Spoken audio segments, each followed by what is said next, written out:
Philippe Perrin, bonjour. Bonjour. Vous avez voulu nous parler de cette très étonnante sculpture de Jean Cariès. Que représente-t-elle? Alors, le titre de la sculpture, c'est la novice. En fait, ça représente sa sœur. En fait, sa sœur se destinait à rentrer dans les ordres, était donc dans un couvent. Elle est tombée malade très jeune, elle avait 16 ou 18 ans, je pense, et il a été appelé par les nonnes en disant « Venez, votre sœur va décéder ». Et donc, il est arrivé très rapidement parce qu'il adorait sa sœur. Et il a fait un moulage avant qu'elle ne décède de son visage. Et il était tout jeune, il avait 20-22 ans. Et il a gardé ce moulage pendant des années et des années sans jamais rien en faire. Et 12 ans plus tard, il a décidé de faire une sculpture représentant sa sœur qui s'appelle la novice, donc, qui est donc ici. Et ça, c'est le premier jet. Et donc, c'est une âme en plâtre avec des applications de cire dessus. Alors, pourquoi il faisait ça?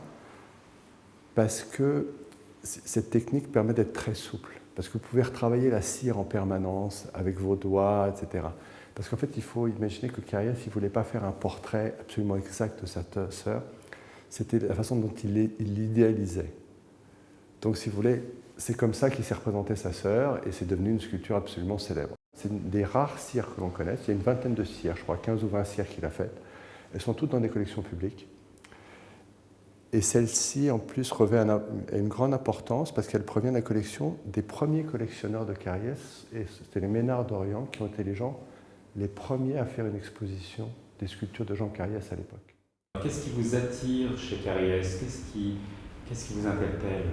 Écoutez, c'est un artiste très à part. D'abord, c'est un artiste qui était complètement abandonné, qui a connu un succès à l'époque, mais je veux dire, plus personne ne s'en occupait. Je me rappelle, c'est un de mes amis, le premier à avoir fait une exposition de lui il y a 20 ou 25 ans, qui s'appelait Patrice Bélanger. Et je me rappelle, il avait fait ce catalogue avec les œuvres de Cariès. Il m'a dit, écoute, je fais ça pour me faire plaisir, je ne vais absolument rien vendre. Parce qu'en fait, il avait fait des animaux absolument fantastiques, vous voyez, des grenouillards, enfin, des choses absolument incroyables, qui aujourd'hui valent des fortunes et qui sont absolument introuvables. Mais à l'époque, tout le monde regardait ça en disant qu'est-ce que c'est bizarre, c'est pas de l'art classique, vous voyez. Et c'est comme ça que j'ai découvert Cariès. Et ensuite, il y a eu une grande rétrospective au Petit Palais, où ils ont une gamme et une collection absolument incroyables. Et moi, c'est un artiste que j'ai toujours adoré, que j'ai toujours acheté. Alors, c'est pas pour tout le monde, mais il y a des vrais collectionneurs. J'ai lu dans votre notice que Cariès avait une méthode assez particulière de travail, que vous appeliez une manière pleine d'intériorité, si je me souviens bien. Oui, mais encore une fois, si vous voulez, il reproduisait jamais ce qu'il voyait exactement. Vous voyez, il idéalisait. Vous voyez, par exemple, à un moment donné, il n'avait pas d'argent, donc il se servait des gens dans la rue, vous voyez, comme ses modèles. Alors il prenait des acteurs ratés ou des mendiants, et en fait, il les transformait comme lui, il aurait aimé les voir, ou comme peut-être pire que ce qu'ils étaient. C'est-à-dire que ça ne correspondait jamais réellement à la réalité, comme cette sculpture d'ailleurs. Elle est absolument superbe. Oui, et puis l'état de conservation est absolument formidable. Et vous l'avez acheté directement à la famille? Non, c'est un de mes amis qui l'a acheté à la famille et je lui ai racheté. Quelle chance! Mais oui.